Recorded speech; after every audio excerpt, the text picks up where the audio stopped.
welcome to this spoiler review for episode 8 of Skeleton Crew. We've gotten here to the season finale here on the Jedi Way. I am John Rocha, known as Rocha Fed around these parts. Really excited to talk about this finale, this 41-minute finale, with these two wonderful people here. And of course, joining me first is the OG co-host of this show, the great Laura Kelly, co-host, Force Toast Pod, and knower of all things High Republic. How are you, Laura?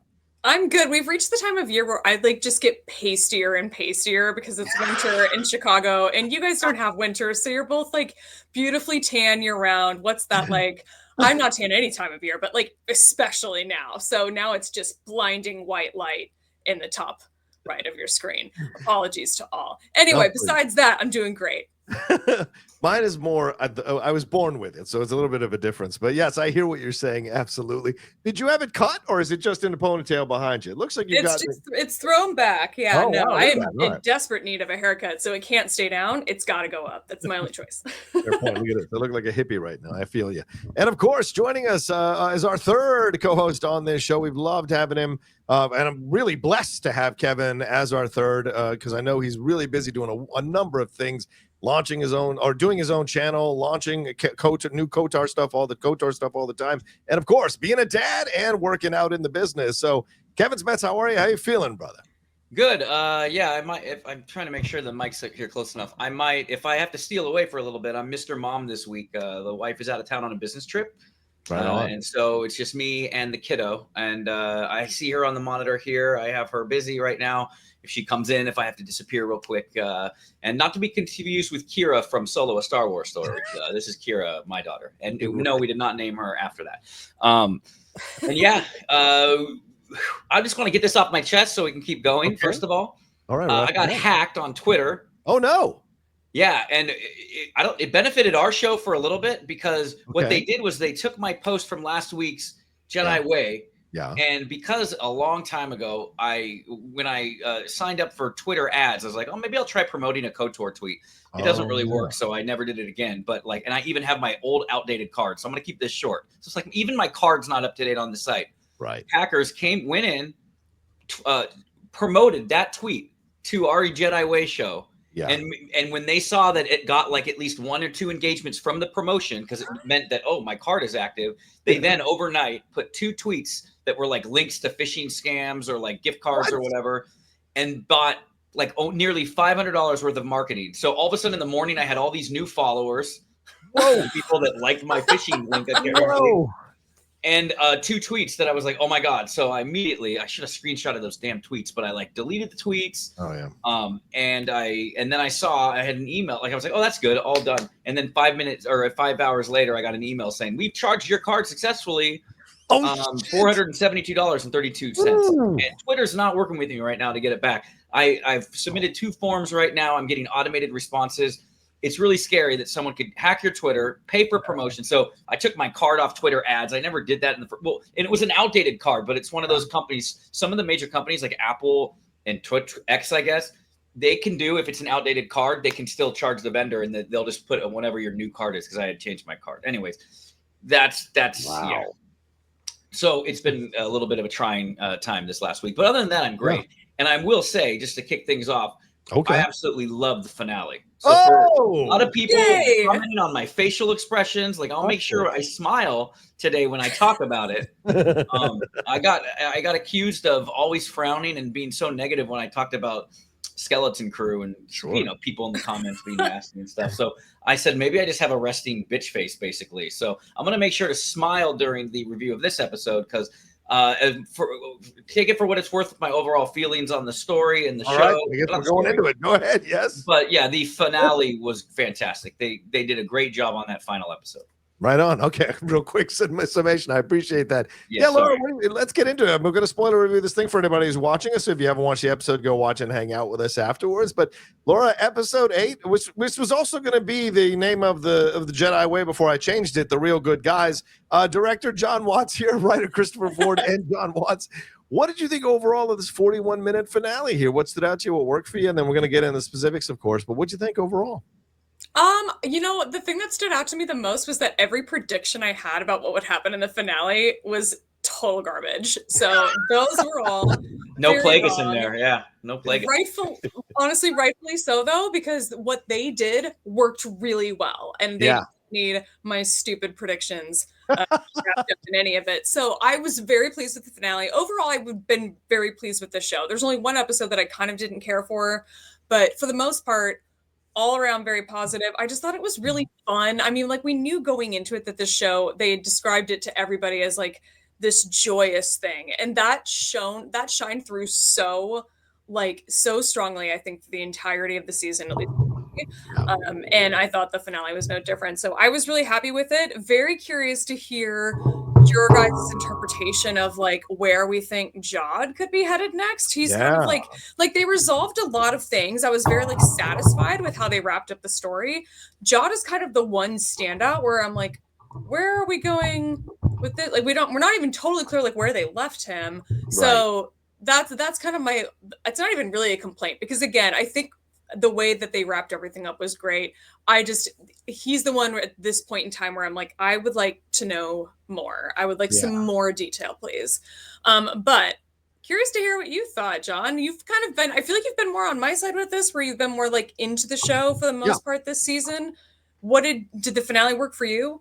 Oh yeah, this has been a wonderful surprise of a show, because if you remember, like months ago, I had heard from one of my sources that Disney was worried about how the show would be received. They weren't saying that they thought the show was not good. They were saying they were worried how it was going to be received in light of the Acolyte. And look, you plenty of people are posting about the numbers on this show not being that strong, and a lot of people, even people who are usually hateful Star Wars fans, have been talking how much they like the show. But they have also been highlighting the drop in the ratings, or the drop in the viewership numbers.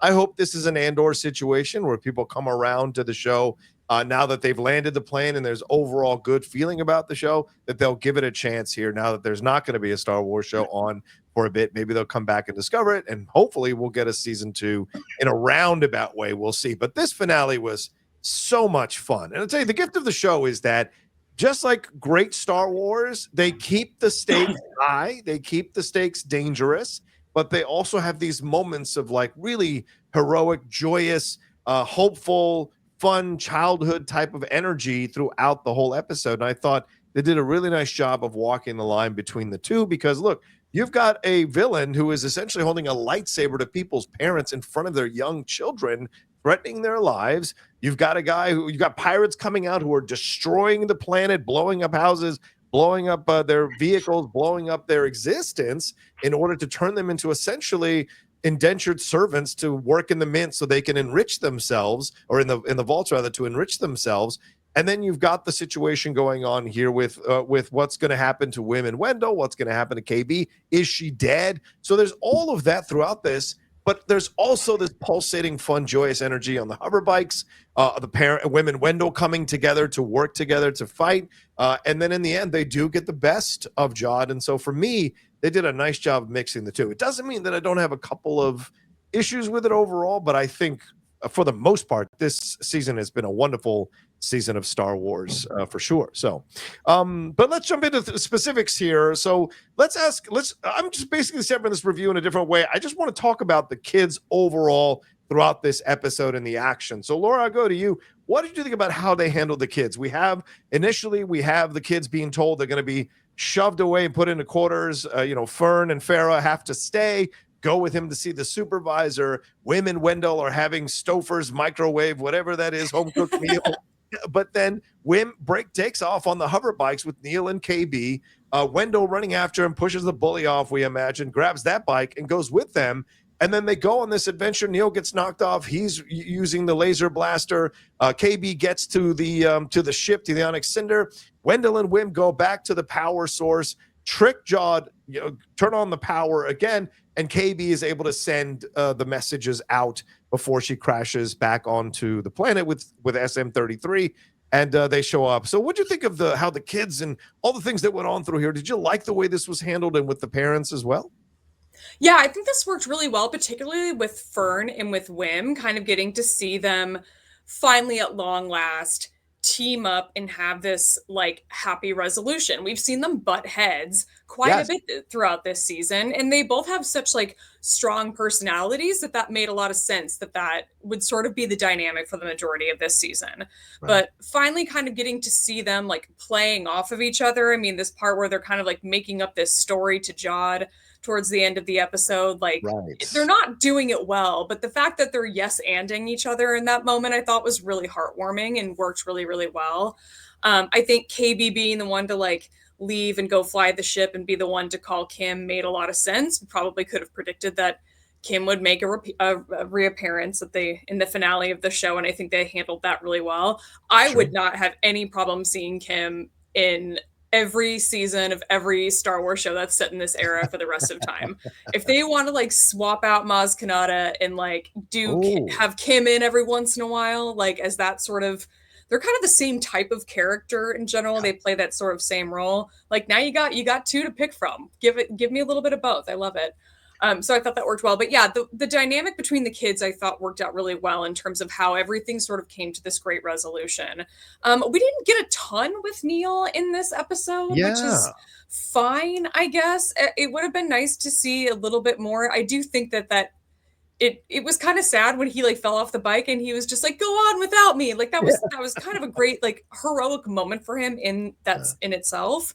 But I could have used a little more Neil. We did get a lot of shots of like Neil's family, which I really appreciated because they're so damn cute. But yeah, not a ton of like Neil content in the finale. That's maybe another minor complaint I have with it. But overall, really pleased with how they wrapped everything up with them. Wim, I've been not a fan of the entirety of this show. Up until the season finale.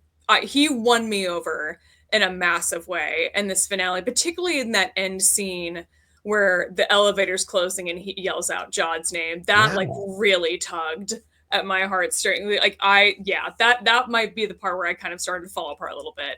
There were lots of moments in the finale, but that was a big one for me. Yeah, I agree with a lot of what you had to say, and I'll chime in a second. But Kevin, your thoughts? I mean, what do you think about how the kids were handled? You're a parent. How were the kids handled and the relationship with their parents? You know, this is a rule-following society. The parents were ready to take the Republic emissary's word about how precocious and irresponsible their children were until eventually the droids are knocked out and the kids can communicate, and they're now taking control of the situation. Wendell is brought in to be a part of this as all, and even Fern, the holdout, the biggest holdout, she gets recruited to be a part of all. Oh, sorry, Farah, the biggest holdout here, gets recruited to be a part of the overall mission to stop Jod by the end.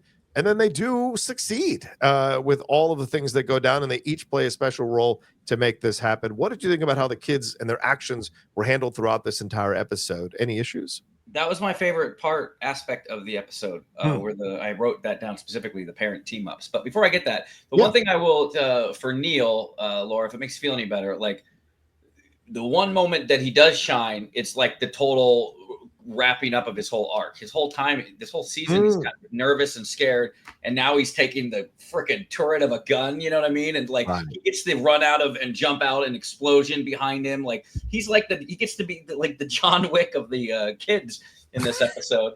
He probably racked up the biggest kill count out of all of those all those bastards. But the parent team ups I wrote specifically, obviously Fern and her mother, and then Wim and his dad. Like, and there were just different moments. Like Fern and the mother, that's more about like her finally trusting her daughter. Yes, and, really instilling her trust in her, and like, you know, you're even screaming at the screen like, "Come on, pull the lever" and stuff. And then Wim and his dad. Remember, first episode, I was like, this dad, man, but I loved him in this. And it, like just moments like when they made the jump and he's all excited and stuff like that. And he's like, you were talking to a level 7 systems coordinator. like such a cool interplay with the two of them. And, you know, it gets into that kind of ET vibe with the bike chase. So, you know, I was really picking up what they were putting down. It was highly enjoyable. And I thought that, the other kids obviously did well too. Obviously Neil, and then the fake out with the death of KB. But I especially enjoyed those like just moments, or like when the dad's at jeopardy and then he lifts the saber and he goes to run and hug the dad. Like those are things just as a parent, a new parent, or essentially a new parent, kind of 4 years in, that like just really like tugs at the heartstrings. So I thought that was really good. It really had a lot of heart. You know what I mean? Yeah, I found that too. I was really surprised at how much this episode moved me. And my reaction is probably up on the channel by now, or will be up on the channel depending on when we drop this review. But like, I was just surprised at how much they nailed the heart of this. And shout out to John Watts. Again, what a wonderful director. You know, with the Spider-Man movies, with this series, this is a guy that really a lot of franchises need to be looking at John Watts and asking him to be part of it, because he really brings the nice sensibility of heart mixed in with a realism, mixed in with stakes. And I love that he accomplishes that here as well. Yes, we see the parents initially not wanting to help their kids, but their kids' earnestness, their kids have grown going out on this adventure. And I love what Fern says to Farrah, like when she says to her, like, you know, we went to all these different places. I know you're scared. I know you wanted this barrier to protect us. Bury into the woods, right? Now you know what happens in the woods. All this stuff. So you see that with the Rapunzel storyline in Into the Woods. That's absolutely what she's doing when she says, I just wanted the barrier to protect you. I wanted to protect you from all this stuff. And she says to her, Mom, we went to all these dangerous places, but there was always good people no matter where we went. And I think that's a positive thing, because when we look at Jod, and we're going to talk about that in a little bit, Jod's saying the galaxy is darkness with just pinpricks of light. It's two different philosophies. What? One from a broken home who was starving since he was a child, one from a loving mother who wants what's best. So you see the differences in point of view, and it allows you to put them in context, not judge them, put them in context of how they view the world. And I think that's so important, seeing that throughout. Him regressing Wendell back to being, you know, a nerdy teen who's having fun with his hover bike, I thought was really great. And having him say the level 7 systems coordinator thing was so sweet, because then they got together and Wendell is the one driving the hover bike with Wim on there with him, leading them back.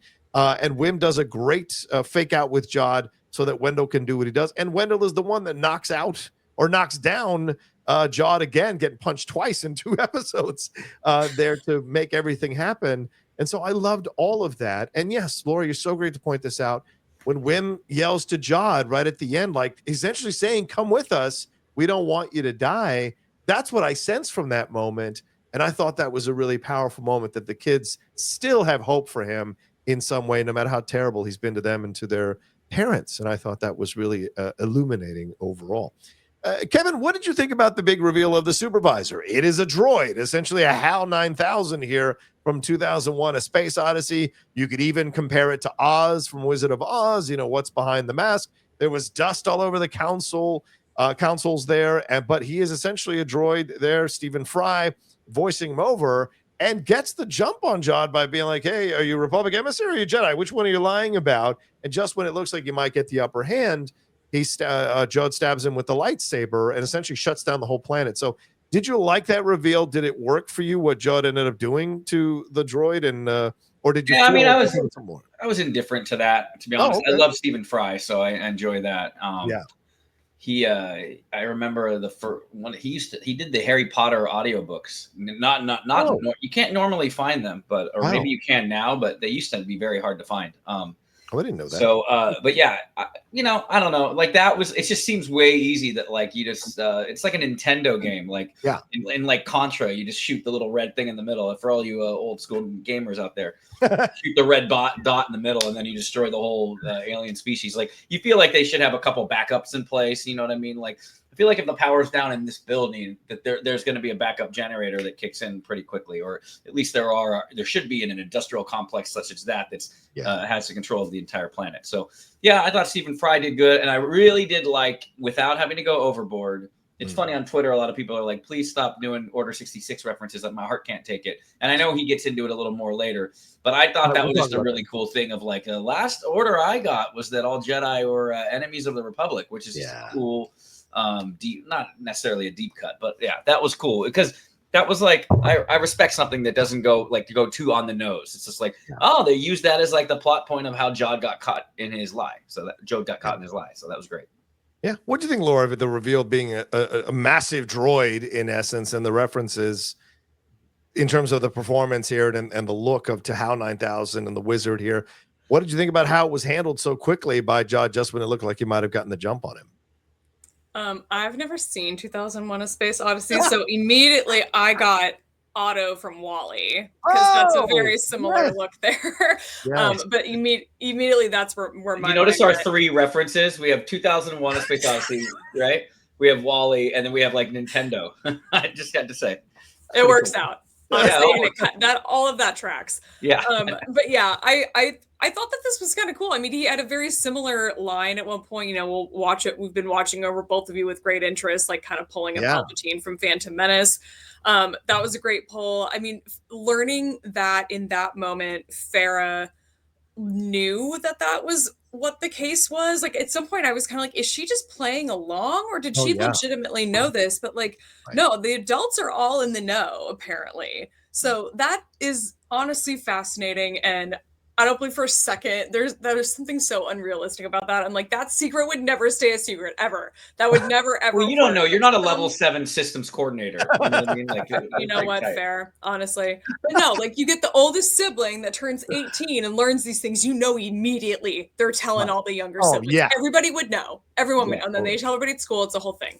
Yeah. Anyway, so props to them for being able to keep this a secret somehow. But yeah, I thought that this was really interesting, and this was kind of a fun way to like finally take Jod down a little bit, because he's like been getting built up in these last couple episodes where like you really do kind of think like, oh, he's gonna get what he's aiming for here. But it's really the supervisor that ends up being the one that takes him down, the one he was so desperate to meet. I thought worked really well. I did feel a little bit like with Kevin, like it felt a little bit like anticlimactic to, okay, it's the droid, and then he's taken out like really easily. You would imagine someone would have thought to do that in some way, although it is a society. He's on a thumb drive. Here he is. Let's put him back in. Something. The lack of generator is suspicious. I'm like, seriously, nobody thought like maybe we should get some fuel to like just have a backup to this. No, okay, that's fine. Or even the droid, really. The droid going, I'm going to need a backup. I need this or that just to protect it. This is what Laura's referencing, for those of you who may not be old enough to remember or young enough to remember. There you go. That is Otto there. That almost looks like a Pokemon thing. It's totally a reference. It's absolutely borrowed from HAL 9000. A little bit to Droid, a little bit for me. I wanted a little bit more, but that being said, it was nice to show yet again in service of Jod that every time you think Jod is in trouble, Jod has been caught, Jod is not going to make it, he does something that gets him out of the situation. And him doing the lightsaber shocked me in the moment, but he was so brutal about it, that you were like, whoa. So it reinforced that Jod is a guy that you initially can take lightly, but you shouldn't, because he finds a way out of these situations. He's a survivor. And so I thought that was a smart way to approach that in terms of using the supervisor for that. Let's move on to Jod here, Laura. I mean, the episode really focused a lot on him being in control here, turning on the lightsaber, the opening sound we hear of the episode, picking right up where we left off in the last episode.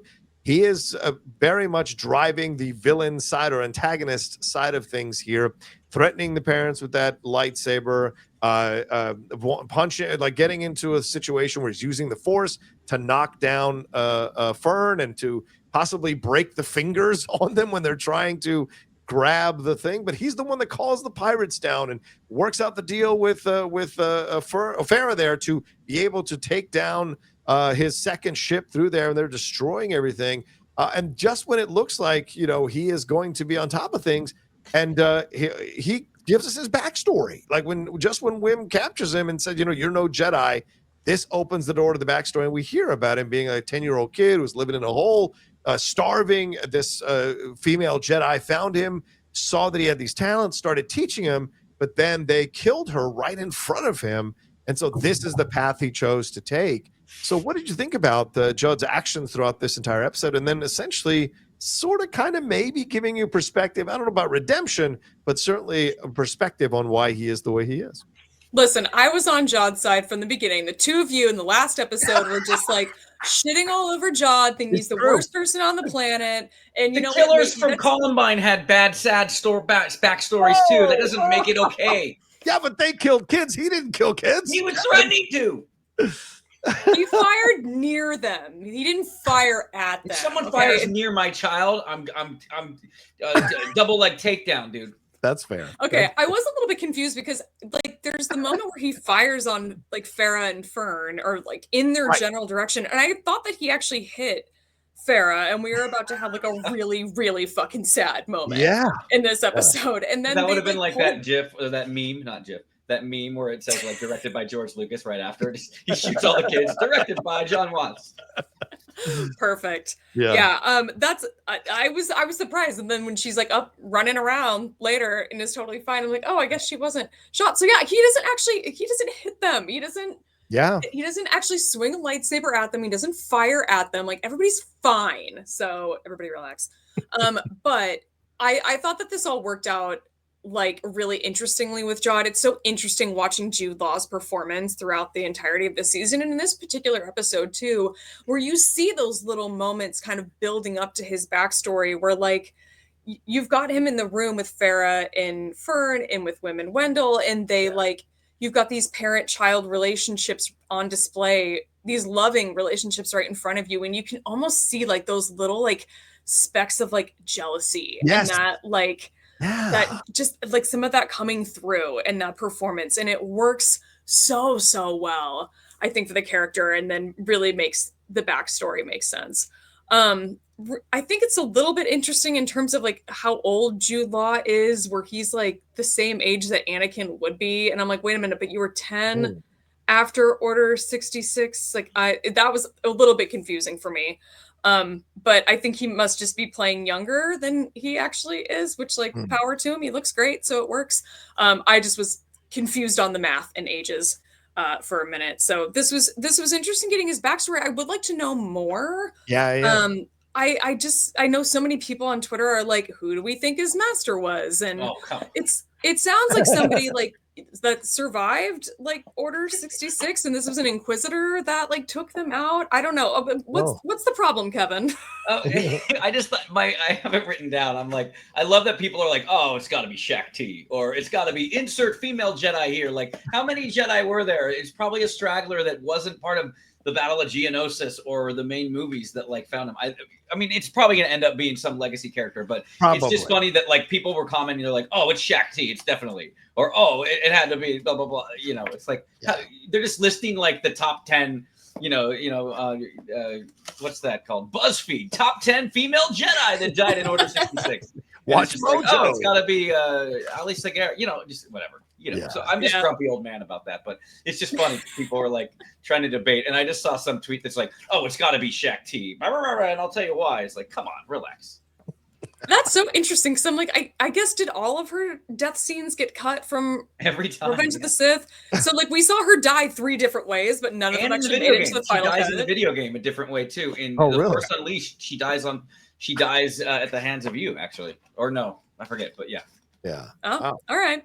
Well, I don't know. I'm still curious to know more. I think that the way that they sort of left him, where they give us that final shot of the villain, of like the team leaving, the rest of the kids leaving, and the rest of the cast leaving the room, and just leaving him to sort of watch the pirate ship crash and the destruction happening around him, and just to kind of mull it over, I guess. Like, and I thought that last shot of him worked really well, but at the same time, I just would like to know more. It's like kind of a counter to somebody like the lead character in like Jedi Survivor and whatever that Fallen Order. It's a different situation, but they've got like a sort of point counterpoint thing happening, and we got that character story, and I would like to see the other side of what the way that this could go. But that's just me personally. I don't know. I don't mind an Order 66 scene. I wouldn't have minded seeing it, but I think that this was an interesting, different take. Yeah, I was surprised we didn't go to a what do you call it? To a flashback. And I'm glad we didn't, actually. Just like I'm glad none of the kids all of a sudden discovered they could use the Force. I was so afraid in a couple of spots that Wim was going to be like, and I'm like, no, and they didn't do it, thank God. And the same thing with this. They didn't need to go backward. That's why you cast someone like Jude Law, because he made that scene live without needing a flashback. He put you in that place mentally, that you went back there in your head and you imagined a young Jude Law with that amazing hair and scrounging to try to get food, and then having to watch, kind of like Kanan Jarrus, having to watch his female Jedi master die right in front of him. And Ray Skywalker. It was Ray Skywalker. Ray, isn't Ray all of them? Yeah, that's it's a good. But I get your frustration, Kevin. But I also think people just love to speculate, and I'd love. Well, I'm not frustrated. I'm more laughing about it. But I'm coming off. Well, me. Everybody says I'm so negative. Yeah, you said you were going to be more positive. Smile, Kevin. I'm smiling. I'm trying to smile. I just smiled. Damned if you do, damned if you don't. If I don't like an episode, I'm too negative. If I like it, I'm too positive. So that's the game, isn't it? And so I like. But with the Jod situation, what do you think, Kevin? Did you like the way they presented all this stuff with him, gave him the backstory, the way he didn't kill any of the kids, although he did threaten them? He was more than happy to kill adults, but with the kids, he never really tried to kill them. So do you think there's a sense of maybe an Arrested Development where he feels more of a kinship with children than he does with adults? He sees adults as the enemy, but with kids, it's a little bit different. And what Laura said, I think, is a really interesting thing, because I think Maggie Lovett said that as well in her review on Collider. She said it seems like he has this slight jealousy of the kids who have parents, because it seems like he didn't have one, or didn't have one that lived long. So what do you think of how Jod was handled throughout this episode, and then him just standing there at the end, refusing to leave with Wim and everybody else? Yeah, I'm sorry, I have a leftover. I'm just like the Christmas gift lightsaber. Yeah, go ahead. Light it up. Lightsaber. No, I every episode, both of you usually give me, like, just say things that I don't think of it in that terms, and then I'm like, oh, that's really good. And you just did that, first of all, about the jealousy thing, Laura, and then John, with you talking about how. Oh man, now I'm blanking out. It'll come there when I explain my feelings about Jod. But yeah, how he takes you there, how you didn't need a flashback. He had the ability to just really take you there, and sometimes that's even more powerful because you're experiencing it in your mind. Yes. And so I thought that was good. I also my takeaway from that too is I feel like we never, like, he's shooting blindly at someone that he didn't know what was going on, but when he had them like dead to rights, he never killed even the adults, right? Like. And at one point, he's almost talking to himself. He's like, I didn't want to hurt anyone. Like, I think he just got in way over his head. He was so blinded by his lust for gold that he really, it just started, and I felt like he was rooting for the ship to land. I don't think he was rooting for KB's ship to crash. Like, I think he was like, you did this, but he was also looking like, oh man, I don't want that kid to die. Right. Yeah. So, and then and he just, at one point, he's like, I didn't want anyone to get hurt. I just wanted basically to work with him, to work for him.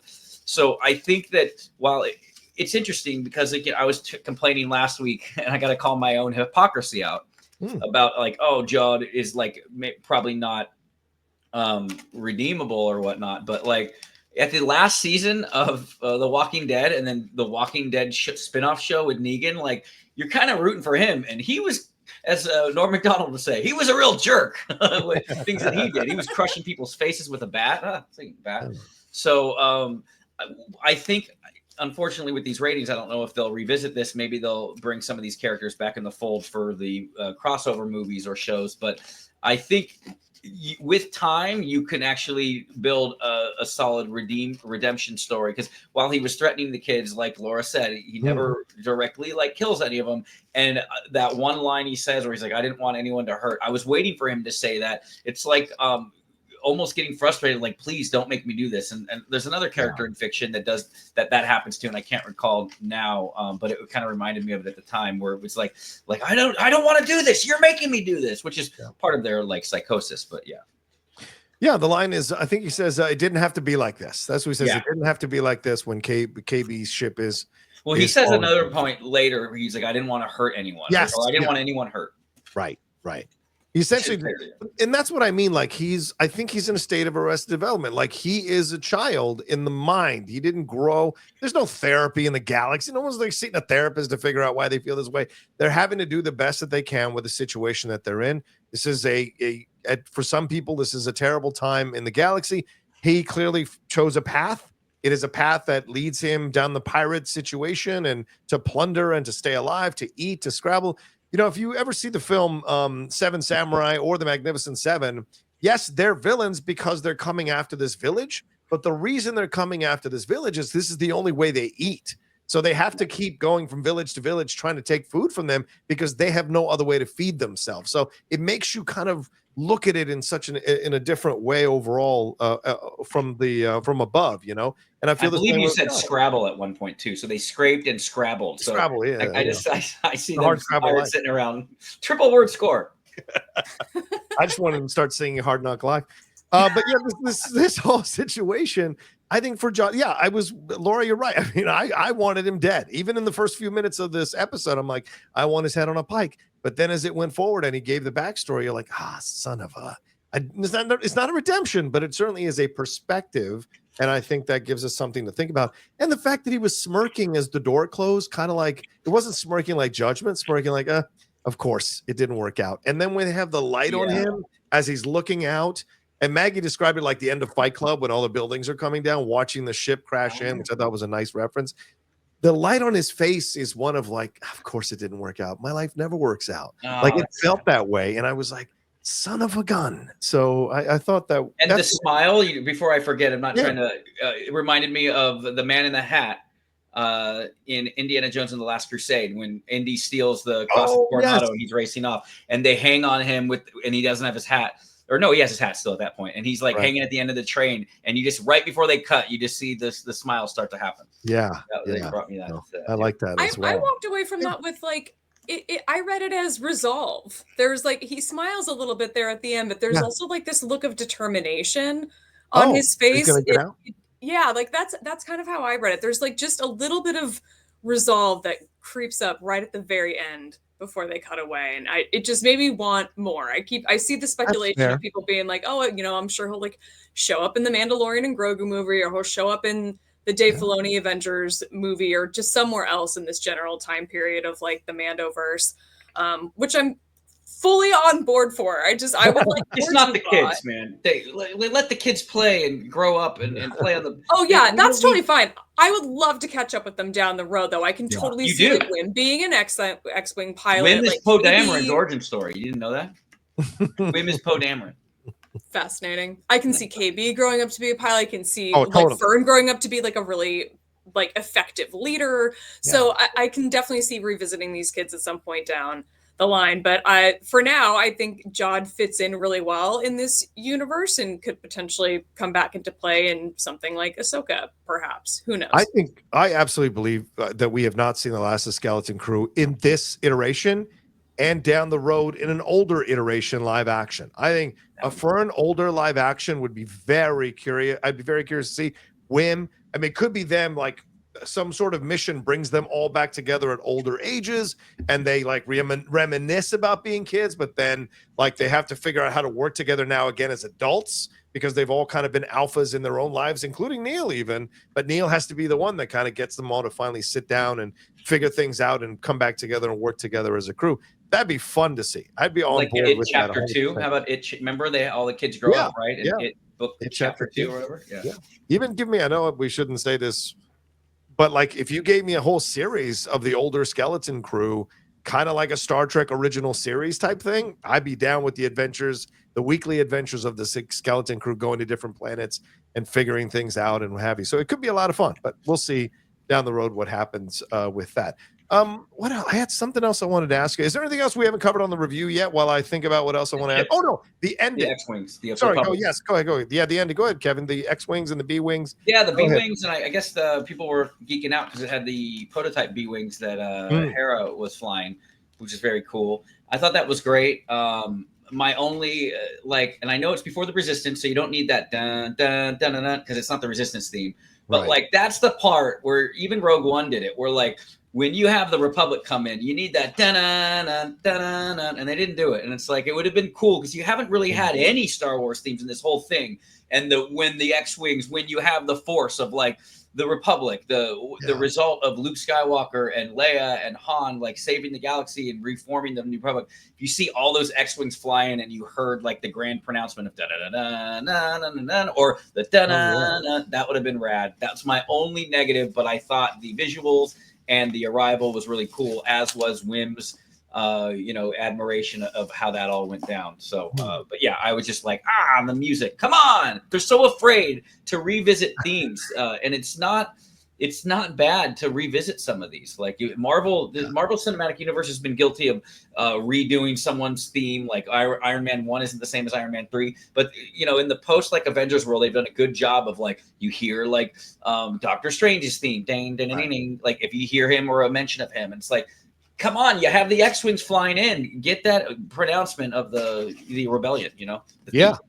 That being said, I mean, I thought Mick Giacchino's score was fantastic, especially through this episode. The different sound cues. Laura, what did you think of this? And what do you think about the X-Wings and the B-Wings flying in here at the end? Sorry, we got a visitor real quick. Hello. Hey. Hi, Kira. Hi. Oh, she's so cute. I'll be with fourth you. co-host. Yeah, no doubt. She's gonna take over for me while I go make mac and cheese. I'm just kidding. Kira. Awesome. No, there were a lot of like really, I think, effective, really moving moments in this episode, with or without the music, and the music just like upped the ante in the biggest way. I actually didn't notice that there wasn't like this sort of hero theme with the X-Wings swooping down. I remember like getting that sort of like exciting, like chill almost, seeing the New Republic ships swooping in to save the day. But didn't I'm sure on my rewatch I'll notice it now, but yeah, it didn't occur to me. It was interesting because they do have like those emotional moments for like the pirate ship crashing. Yeah, like there's almost like this like kind of mournful score playing, which is just so interesting. I'm like, we're not cheering for them. Like, what are we doing? We're not mourning this. Well, like, it was wildly irresponsible for the ships to destroy that ship over like a neighborhood. Like, I feel like if that happened in this atmosphere, like Twitter would be blowing up about like the irresponsibility, and you'd have a presidential candidate saying, "Not under my watch, that won't happen." Like, nothing political, but because like I feel like that thing's crashing onto like people that are probably hiding. They were told to hide in like in their living shelter rooms in place, yeah. And now they're getting crushed by this pirate ship. I can just see the Senate hearings now. Did you or did you not make them land the ship onto the neighborhood where people were living at the time? And whatever political, wasn't it that neighborhood specifically just because you didn't want those voters to vote? I mean, it could have been so ridiculous. There's some big celebrity they were trying to destroy all the evidence. So like crash it down over that neighborhood because that's where all those parties were, all the Java parties. P. Diddy parties. Anyway, not to get crazy, but what about the ending? Laura and Kevin, I want you to answer right after Laura does. What are your thoughts about the end? I mean, we just ended. The B-Wing showed up, the X-Wing showed up, boom, end of the episode, end of the series. Thanks for watching.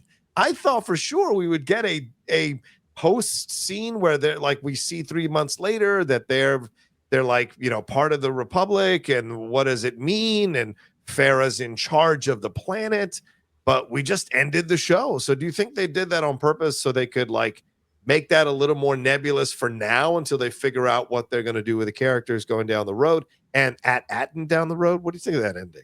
Did it feel abrupt? I mean, we get the group hug at the end. That's a satisfying part of it. I don't know. Here's my thing: is when I walked away from the episode, I am curious about sort of the bigger like effects on, I guess, the galaxy as a whole. Like, what are we gonna do about money and the Republic Mint? Is that like?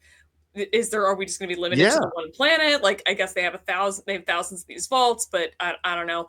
And I would just kind of be curious, like, are they part of the Republic now? Were they part of the Republic officially before, but like just in secret? Like, I don't know. I'm curious about some of these kind of bigger galactic political implications of what happens now. But at the same time, when the episode ended, I was kind of like, you know, I was hoping for season 2 of this show before this because I really like the show and I would like more. I don't know if I need one, honestly. Like, I want more Jod. I'm curious to hear what happens. I don't know if I need to like check back in with these kids for like another accidental adventure or something. It's just going to be like, again, you guys blasted off in a ship accidentally again. Like, what are we doing? So I'm not sure if I necessarily need that. I found the ending to be really satisfying. So I don't know if they marketed this as a limited series or not. And even if they did, they could still get a second season. It wouldn't be the first show to do that. But I'm not like clamoring for one. I feel I walked away very satisfied from this personally. But I don't know. Yeah, curious to hear what you guys think. Yeah, John wants to get Christopher Ford. Were the worst parents ever because they left him home alone twice. So you can't really have the kids like blasting off. Well, John Watts and Christopher Ford said they have ideas for season 2, but it doesn't mean it's going to happen, of course, with the ratings as we mentioned. Kevin, did you like the ending? Did it work for you? Did it feel abrupt at all? Am I the only one on this panel that feels that way? Well, I'll use this time to eat crow and say that my theory that they were going to stumble upon Ahsoka and that was the way Ahsoka was going to get back. God. I was so jazzed about that theory, man. I loved my thumbnail. I got to make a thumbnail with the arrow, like with the thumbnail police like you to see. Right. The ending was out of nowhere. I think that I was waiting for, and I think we both probably all three of us waited for an after credit scene. And for me, the after credit scene, I'm not saying how I would do it, but I was expecting to see something where Jod is being led into his cell at some a makeshift jail, but as he gets into the cell, he kind of smiles and he opens his mouth and there's the key that he somehow, we don't need to know how he swept it, but yeah. I thought there would be something like that, and then a twinkle in his eye, because going back to pirates and swashbuckling, it's maybe a sequel series or more shows would be how he gets back on his footing, because he's always about his eye on the prize. So the ending, you got the group hug, you got to really focus on Wim and looking up at the ships. But yeah, it is kind of did feel a little out of nowhere, but it was fine. Like I said, as overall, I thought the episode was good. I just thought that maybe we're going to see one more look at our our favorite pirate. But yeah. I mean, I feel the ending was a little abrupt. And you're right, Laura. We did get the final hug. We did get the score, and we saw the B-wings and X-wings flying over the At Attin. I just was hoping to see what happened next. Now that the barrier is down, this planet is very much open to anybody to show up. Kind of like the end of Black Panther with Wakanda. We are now going to talk at the United Nations and announce that we are going to help other nations and that we have been hidden for too long. I thought maybe there was going to be something like that. We see Farah's now in charge and Wendell's been elevated, all these kinds of things. And Wim passed his assessment test, which was a big deal throughout this episode. So I just thought maybe we get a little bit more of touching base with the character. So I was just surprised by that. But that being said, I mean, it was such a fantastic finale. It's a small little nitpick on my end about it overall. Anything else we didn't cover on the finale that you guys want to make sure we highlight or talk about or discuss before we wrap up this section of the show, the finale here? I have one question for Kevin. You made a comment at some point in our reviews about how this, for the longest time, didn't feel like it needed to be. Thank you for smiling. Didn't need to be a Star Wars show. They could have set this story in any universe. It didn't necessarily need to be in Star Wars, or maybe I don't know if you said it didn't feel like Star Wars, but I'm curious after you've seen the finale if you still feel the same way. Well, Order 66 would probably be weird. With you'd be like, the sandwich order. Again, and it's just funny because one of the KOTOR Convergence people sent me an idea that they had, and they sent me an old trailer, which Rocha, you're still going to be doing the voices for one of those TV spots. Oh, okay, all right. Yeah, I would say that I really enjoyed the end. I just remember watching. It was during the speeder bike race through the forest and stuff, and I was really enjoying it. And I was okay, and I still thought that this could have been an excellent new intellectual property. I just don't think new IPs are flying anymore. So if it took being Star Wars for this to get made, I'm fine with it. It could have, to me, it could have still been something new and creative, but we kind of see what happens to those. But Jod's whole thing and backstory probably would need more tinkering or whatnot. But I just miss the atmosphere and I'm talking about how we have low ratings, and I just want Star Wars to get back in the theaters for a while. I want Star Wars, these big event. I want it to be oh man, this is a big thing. So Skeleton Crew is kind of like a solo story, not a solo story, the Star Wars movie, but it's like a solo superhero movie, right?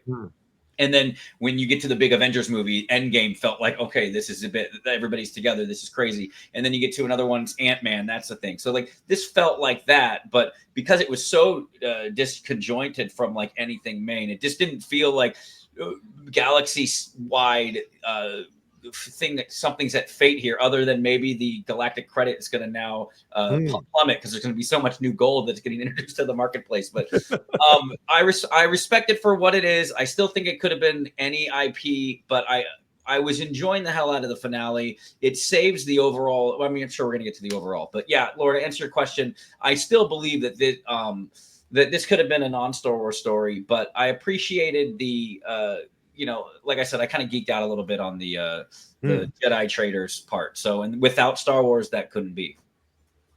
Oh, fair point. Okay.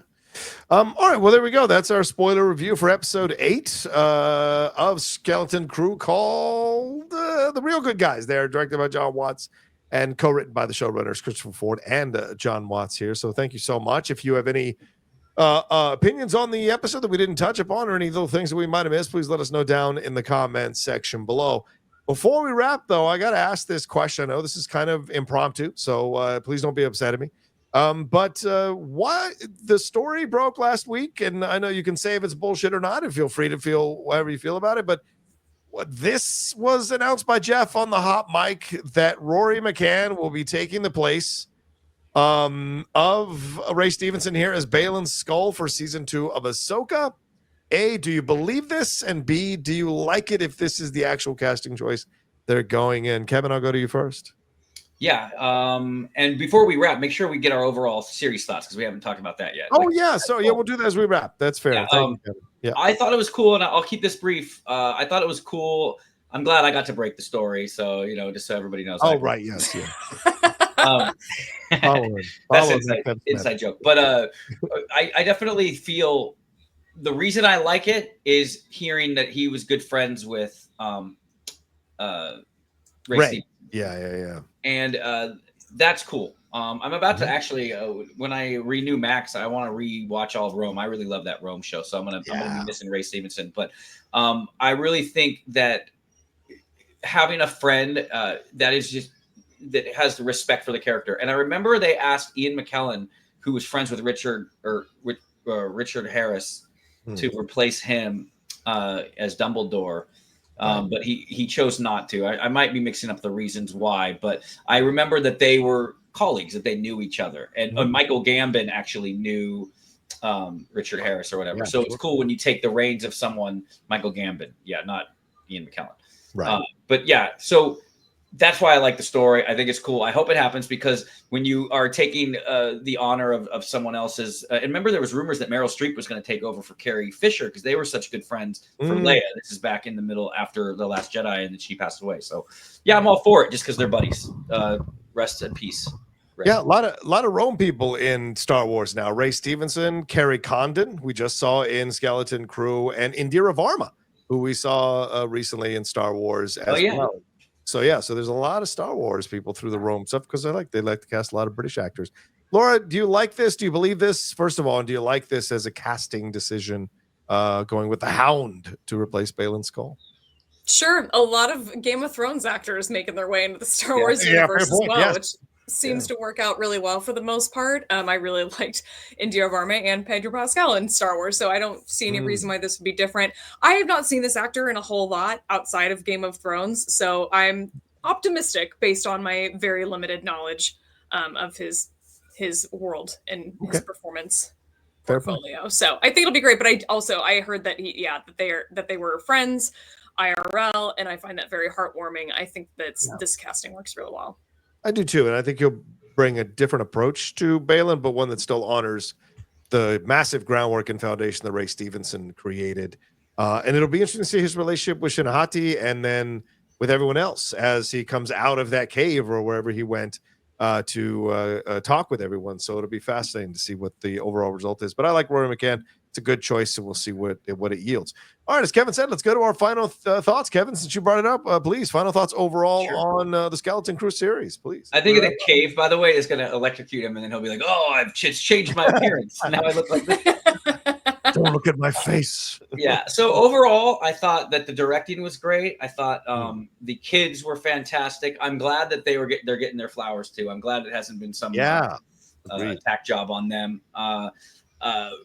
For me, I was very indifferent. I feel like every episode except the finale, I was like, yeah, give or take it. I just really enjoyed the finale as like a mini movie for me. I still think, like we said, that it could have been any other IP, but I'm glad that people are liking it. I'm glad that, I'm bummed. It's like with the low ratings, like what is that going to tell?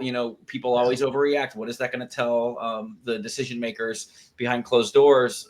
Maybe they will be stopping green lighting stuff like this, and that always kind of like I talked about after Acolyte, Laura. Like even though my thoughts on that show, I didn't really like that either, but like I felt bad because like, are they going to always stray away from High Republic for you? You know what I mean? Like if they do a KOTOR movie and it tanks, they would never touch that again, right? So, but overall, I would say like a solid like 7 for me. I thought the execution of the filmmaking and the acting and the directors is a higher number, but just for me overall, like because the other episodes didn't really grip me, I can't have the finale bring it up much higher than that. But I think it's good for Star Wars that even though my own thoughts want it to always be the big story, I need to separate myself from that and realize that sometimes side stories can be told, and I'm big enough to admit that. So kudos to the filmmakers and talent and crew.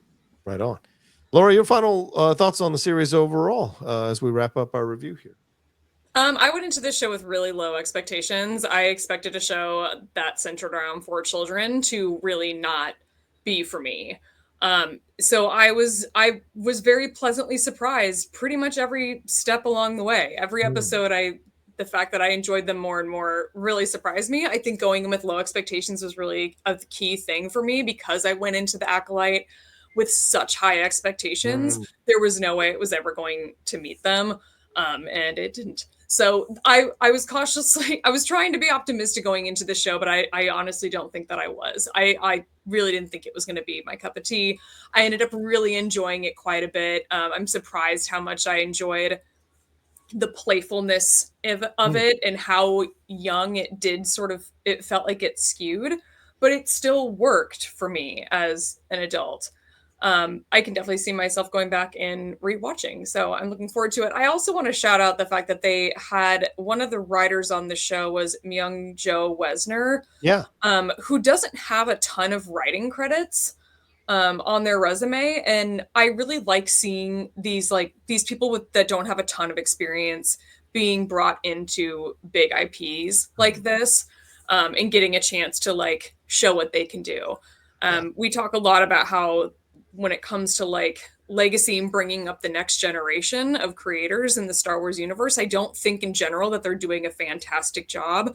So this kind of thing is really encouraging to me to see that this writer that doesn't have a ton of writing credits got to participate in something like this. And wrote, I think 2 of the episodes, maybe 3 of the season. They were 2 that I really liked. So overall, I was really pleased with the show, and I would love to see more from John Watts and Christopher Ford in Star Wars. But if this is all we get, I think that's also fine. So overall, very pleased. I don't know in terms of like ranking them where this would fall in terms of the live action series, but I would probably, it's like top 5, top 4, maybe even top 3 for me, honestly. Yeah, I would say so. I think it's Andor, Mandalorian, either probably season 1 or season 2, and then this season of Skeleton Crew, I think is already number 3. It's somewhere in my top 12 for sure. Perfect. Oh, if only the finale had been stronger. Myung-Jo wrote episodes 5 and 6, so leading us into these final 2. So great job by them in writing those episodes. Here's what I would say. I think I said at the beginning, so I don't want to say too much more than that. Christopher Ford and John Watts did a wonderful job show running this show. Really is, like Laura said, I came in going like, okay, and then when it started, I'm like, oh, I'm actually kind of liking this. And then there was a stumble in episode 4. I think that's the one episode that most people were like, I don't know. But then it really picked up steam to finish out very strongly with a good finale. And overall, this is one that's like some of those Marvel series where I'm like, oh, I want to go back and rewatch it. This is like, I will watch this in the springtime every time because this feels like that kind of energy to it. Whereas I watch the Hawkeye show every time at winter now for Christmas. And it just has that energy that puts me in a good mood. And I love the actors. The young kid actors were so good. The chemistry of all of them. Every time they appeared on screen, I wanted more with them. I wanted to see where they would go. And I don't always say that about a lot of young actors. And the fact that it hasn't been since a young Kevin Smets and Newsies that I felt that it was something really something very strong in the potential. How dare you? We're gonna talk some El Pollo Loco commercials next, dude. Hey man, we're gonna talk about El Pollo Loco commercial. Hey, I made $30,000. Make fun of that all you want, man. This situation here, though, I thought was really fun to see with them and the adult actors. I think they were in it enough. My one complaint, which is what Disney always does, let's bring in two moms, but then barely show them in the series. That bothered me. So hopefully at some point, and Neil's mom not being a part of this final episode, I think she should have had more to do. But other than that, overall, this was a very, very good series with some good acting work, directing work, writing, cinematography, special effects.